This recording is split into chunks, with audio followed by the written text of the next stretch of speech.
Hi అండి, అందరికీ నమస్కారం. ఈరోజు పచ్చి మామిడికాయ తురుము, పచ్చి కొబ్బరి తురుముతో నిలువ పచ్చడి పెడుతున్నాను.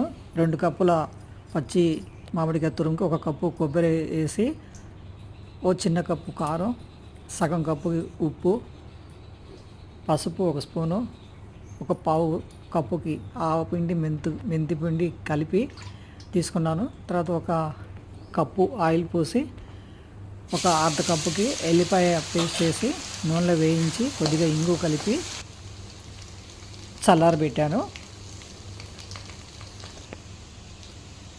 ఇది గోరువెచ్చగా చల్లారిన దాకా ఉంచి మిగతావన్నీ మొత్తం మామిడికాయ, కొబ్బరి, కారం అన్నీ కలిపేసి మంచిగా తిరగమాతలో వేసి కలిపెట్టి ఫ్రిడ్జ్లో పెట్టుకుంటే 1 నెల వరకు నిల్వ ఉంటుందండి.